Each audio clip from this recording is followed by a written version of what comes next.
We generally advise to authors to use Amazon as well as Ingram Spark. What's your advice to someone wanting to sell their first book? I think one of the things they should do is find their writing community early on so that they really understand the market and what the publishing landscape is like, and get some advice from other authors too. One of the great things about the writing community, it's very inclusive. I know authors who are huge successes who will then mentor and help out other writers. Going to conferences where you can hang out with other writers, watch them talk on panels, learn during workshops or master classes. I think all of that can really help an author who wants to get that first novel out there, because there's just so much that they don't know early on. Another thing I like to suggest too is working with some kind of writers group. Nowadays, we're fortunate in the fact that you can have a writing community from around the world. You can meet up with people using Zoom or social media or whatever. A lot of organizations in our backyards can be tapped into as well. So no matter where you are in the United States or the world, see if there's any kind of writers group or writers conference, writers retreats that are happening nearby, or maybe even not so nearby. Again, if you do want to travel a little bit, nothing beats going to a writers' conference in Kauai, which I did last year and I absolutely loved, because it just, again, it opens up your horizons and it gives you a good idea of what's going on in the market at that time. If an author is going to self-publish, what platforms do they need to be on? They're definitely going to want to be on Amazon. There's a really good chance they're going to want to use a platform such as Draft to Digital or Publish Drive. There's other ones out there, but let me just parse something out when it comes to Amazon, because Amazon would love if you just used them. Amazon is a retailer.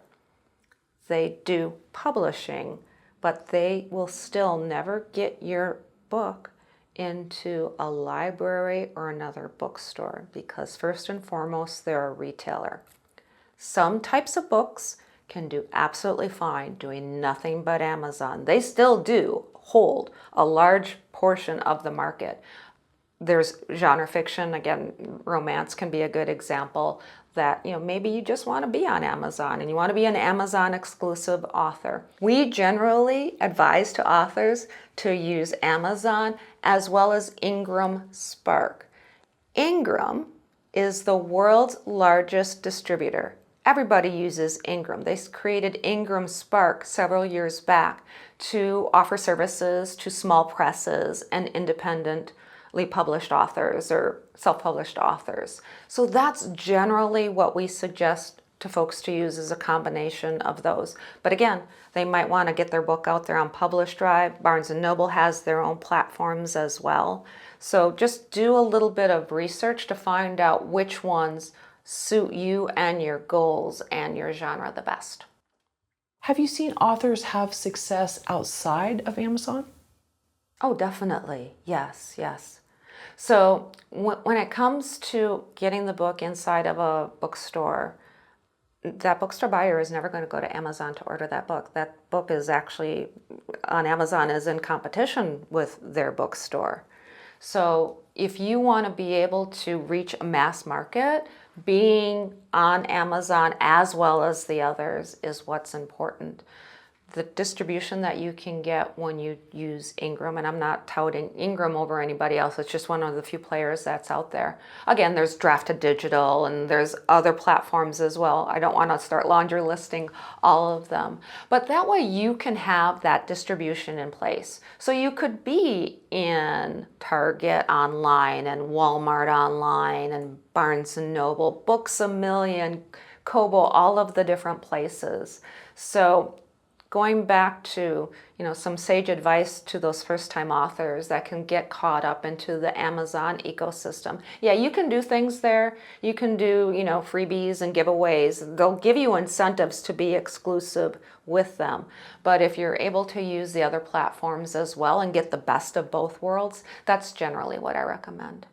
Now, is there sort of a psychology behind the buyers that are in a bookstore versus those that will go online? That's a really good question. I think, touching pages, the smell of books, people will talk about that a lot. Being able to hold it in your hand and take it with you is definitely something that people who are more tactile really enjoy. I think as far as a market and the money that somebody is willing to spend, they will spend more money on that physical book because it has that intrinsic value. But for people who want to have a full bookshelf, whether it's on Amazon or another online digital retailer, they can have that book on their device. It makes it really easy to travel. If they're off on holiday and they want to read on the beach, they don't want to drag along 10 books with them, but they can definitely have 10 books on their device. So it really, the reading preferences vary. And Audible or audiobooks is another player on the scene too, and that's increasing market share year over year. We're busy, active people in our lives, so being able to listen to an audiobook while we're driving to school, while we're working in the kitchen or working in the garden at night to help us fall asleep, that audiobook market is another one that people want to consider. And Audible is owned by Amazon. Again, Amazon wants to have their market share, but there's also Spotify and some other platforms that are out there too for authors to explore. Why is it easier to sell a series of books rather than just one book? People love to binge. We've been trained to watch a whole series on Netflix.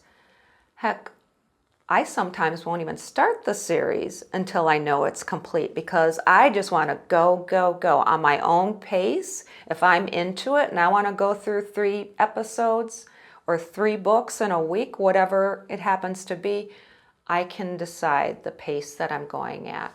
And when a reader falls in love with the characters and the environment and the universe in that story in the book is expansive enough to warrant it, think of like Game of Thrones or the Harry Potter series. There's so many of them where we can go back again and again to those characters and find, new things to learn in this world. So it can definitely be something that gets the readers coming back each time.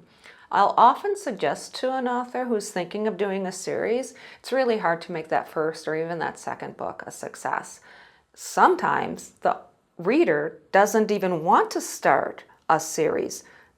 Again, similar to that Netflix mentality. If they know it's a series and they know that they're going to be waiting a year or more for the second or third book, they might decide to set it aside because they want to read and binge and kind of power through it. The other thing that usually around the 3rd book, it can offer authors from a marketing and a sales perspective is the ability to use book 1 almost as a loss leader. At that point, maybe you want to do your Amazon promotions or try to get a BookBub where you're giving away or selling the book at a deep discounted price. You're not necessarily doing that to make money.